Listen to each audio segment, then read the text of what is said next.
اگر ایسا پتلا دوپٹہ پہنے کہ بال کی کالی اور سیاہی نظر آئے تو یہ حرام ہے. جو دوپٹے ہی نہیں اوڑھتی ان کا انجام کیا ہو؟ جو عورتیں دوپٹے ہی نہیں اوڑھتی ان کا انجام کیا ہوگا؟ اور جن کے گھر کی عورتیں نہیں دوپٹے اوڑھتی اور مرد اس کو دوپٹہ اوڑھنے کے لیے نہیں کہتے، سالن میں نمک زیادہ ہو تو مارتے ہیں، سالن میں نمک زیادہ ہو تو گالیاں دیتے ہیں، سالن میں نمک زیادہ ہو تو طلاق کی دھمکی دیتے ہیں، بعض بدبخت تو طلاق تک دے دیتے ہیں. مجھے آپ سے پوچھنا چاہتا ہوں، تمہاری زبان کے ذائقے کے مطابق اگر کھانا نہ پکا تو تم نے عورتوں کو طلاق دیا، کبھی تم نے اپنی بیوی کو یہ بھی کہا کہ دوپٹہ اوڑھنا تجھ پہ فرض ہے، تو نے دوپٹہ کیوں نہیں اوڑھا؟ اگر دوپٹہ نہ اوڑھے گی میں تجھ سے بات نہیں کروں گا، دوپٹہ نہ اوڑھے گی تو میرے گھر میں رہنے کے قابل نہیں ہے. اللہ اکبر. سنو سنو، میرے نبی نے، سچے نبی نے، صادق و مصدوق نبی نے فرمایا، جس گھر کی عورتیں دوپٹہ نہ اوڑھے، بے پردہ گھومے، سر کے بالوں کی نمائش کرے، اس کا بھائی اس کو نہ روکے، اس کا باپ اس کو نہ روکے، اس کا شوہر اس کو نہ روکے، میرے نبی نے فرمایا ایسے مرد دجوس ہے، دجوس. اللہ نہ ان کی نمازیں قبول کرتا ہے نہ دعائیں قبول کرتا ہے، اور اللہ ایسے مردوں پہ لعنت کرتا ہے جس کے گھر کی عورتیں بے پردہ گھومتی ہیں. مجھے بتاؤ جن مردوں پہ قدرت لعنت کرے، جن مردوں پہ قدرت لعنت، وہ عزت کے ساتھ رہ سکیں گے؟ اور عورت دوپٹہ نہ اوڑھے تو اس کے گھر کے مردوں پہ لعنت پڑتی ہے، اور جب اس کی وجہ سے مردوں پہ لعنت پڑتی ہے، اگر وہ منع نہ کرے تو، اس کو نہ روکے تو ان عورتوں کا خود کا انجام کیا ہوگا؟ ان عورتوں کا خود کا انجام کیا ہوگا؟ عورتیں ہیں اتنی نازک، انہیں صنف نازک کہا جاتا. اگر عورتوں کو ڈانٹ دو، ڈانٹ پڑ جائے نا عورتوں کو تو ڈانٹنے سے رونے لگتی ہے. میں سوچتا ہوں میری بہنیں کتنی کمزور ہے، کتنی نادان ہے. شوہر اور بھائی کی ڈانٹ پہ جو رو، باپ کی ڈانٹ پہ جو رو دے، جب فرشتوں کے چابک ان کے جسم پہ پڑیں گے جہنم کی آگ کے بنے ہوئے، اس وقت ان کا انجام کیا ہوگا؟ جو ڈانٹ نہ سن سکے اور رو دے، جب فرشتے ان پہ چابک برسائیں گے بے پردگی کی بنیاد پہ، ہونٹوں پہ لالی لگانے کی بنیاد پہ، پتلے پتلے باریک لباس پہننے کی بنیاد پہ، مردوں سے فون پہ لمبی لمبی باتیں کر کے، زنا کی باتیں کر کے، ناجائز حرام باتیں کر کے بھاگنے کا پلان کرنے کی بنیاد پہ، اس وقت ان کا انجام کیا ہوگا؟ بڑی معذرت کے ساتھ، مجھے کوئی شوق نہیں ہے ان عنوانات پہ تقریر کرنے کا، لیکن نشتر جو لگاتا ہے وہ دشمن نہیں ہوتا. قوم کا درد بے چین کرتا ہے کہ حق بول دیا جائے، ورنہ لوگ کہتے ہیں آپ ہماری بیٹیوں کے بھاگنے کا تذکرہ مائک پہ کیوں کرتے ہیں؟ میں نے کہا نادان، اگر بھاگی نہ ہوتی تو میں ذکر کیوں کرتا؟ جنہیں بھاگنے میں شرم نہیں آتی ہم ان کا تذکرہ کرنے میں شرم کیوں کریں؟ اس لیے کہ قوم کی بیٹیوں کو، میں یہ نہیں کہتا کہ ہر بیٹی بھاگتی ہے، واللہ کبھی نہیں کہتا. میں تو یہ دعویٰ کرتا ہوں پوری دنیا میں کہ آج بھی جتنی باغیرت مسلمان کی بیٹی ہے اتنی باغیرت کسی کی بیٹی ہو نہیں سکتی.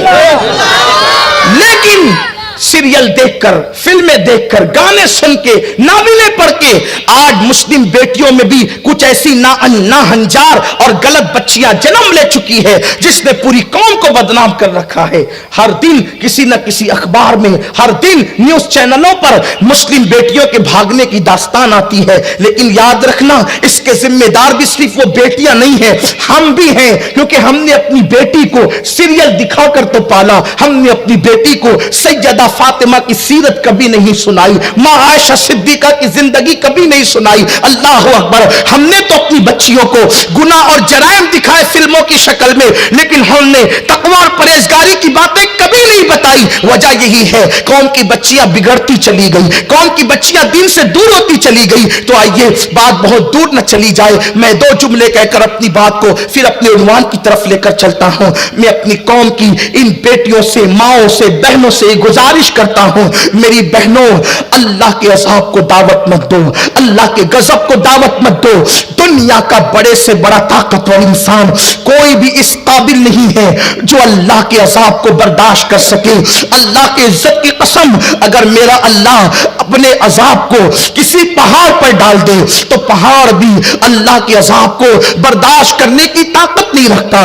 سوچو تو صحیح, جو پہاڑ اللہ کا عذاب برداشت نہیں کر سکتا, ہمارا یہ کمزور جسم اللہ کے عذاب کو کیسے برداشت کر سکتا ہے؟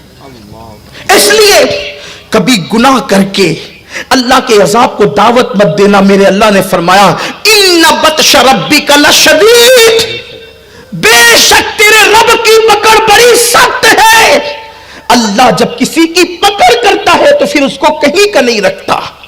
جوانی میں گناہ کرنا بہت اچھا لگتا ہے, جوانی میں گناہ کرنے میں بہت مزہ آتا ہے, جوانی میں رنگریلیاں گل چھلے اڑانے کے اندر انسان اپنے آپ پہ بہت بھاری اپنے آپ کو محسوس کرتا ہے. مگر سن لو, قدرت تمہیں اور ہمیں سب کو دیکھ رہی ہے. میرے اللہ کا اعلان ہے ہوا معکم اینما کنتم, تم جہاں کہیں ہو اللہ تمہارے ساتھ ہے. ان اللہ کان علیکم رقیبا, اللہ تم پر کڑی نگرانی کر رہا ہے اور اللہ کی پکڑ بڑی سخت ہے. جب انسان گناہ کر کے بھول جاتا ہے تو قدرت اس کو سزا دیتی ہے, اور بڑھاپے میں جب قدرت کسی کو سزا دیتی ہے تو انسان چہرے پہ چادر ڈال کر کے روتا ہے اور اس وقت تو توبہ توبہ کرتا ہے, لیکن بہت دیر ہو چکی ہوتی ہے. اس لیے اگر پلٹنا ہے تو جوانی میں پلٹو, اگر دیندار بننا ہے تو جوانی میں بنو. ساری زندگی کی لذتیں لوٹ کر جب کسی کے قابل نہیں رہ جاتے تب اللہ کی طرف پلٹتے ہو. جب کسی کے قابل نہیں رہ گئے تو قدرت کی طرف. یاد رکھنا, جوانی میں جب ہم عبادت نہیں کرتے تو بڑھاپے میں پھر قدرت عبادت کرنے نہیں دیتی. پھر گھٹنوں کا درد, کمر کا درد, اٹھنے بیٹھنے کی تکلیف. مگر ہاں, جن لوگوں نے جوانی میں عبادت کی اور بڑھاپے میں بیمار ہو گئے, گھٹنے میں تکلیف ہر آدمی کو ہو سکتی ہے, بڑھاپے کی وجہ سے کمر میں تکلیف ہر آدمی کو ہو سکتی ہے, بیماری ہر آدمی کو ہو سکتی ہے. تو ایسے موقع پر جو شخص جوانی میں عبادت کرتا تھا لیکن جب بوڑھا ہو جاتا ہے اور عبادت کے قابل نہیں رہ جاتا, بہت کم سے کم عبادت کرتا ہے اور اس کی عبادت کم کم اللہ کی بارگاہ میں پہنچتی ہے, تو اللہ علم عالم الغیب والشہادہ ہے, وہ غیب کا جاننے والا ہے, وہ اپنے فرشتوں سے پھر بھی پوچھتا ہے, فرشتوں بتاؤ یہ بندہ تو بہت پہلے عبادت کرتا تھا, ابھی اس کی عبادتیں کم کیوں ہو گئی؟ وہ فرشتے کہتے مولا تو بہتر جانتا ہے, یہ پہلے جوان تھا, طاقتور تھا, قوت والا تھا, مولا اب یہ بوڑھا ہو گیا ہے, کمزوری کی وجہ سے کر نہیں پاتا. تو اللہ فرماتا ہے مجھے اپنی عزت کی قسم, یہ جوانی میں کثرت سے کرتا تھا اور بڑھاپا میں نے دیا ہے, کمزوری کی وجہ سے کر نہیں پا رہا ہے یا کم کر رہا ہے. فرشتوں گواہ رہنا, یہ کتنی ہی کم کرے اب اس کو کم کا ثواب نہیں دیا جائے گا. جوانی میں جتنی زیادہ کرتا تھا ہم اس کا ثواب اس کو عطا کریں گے.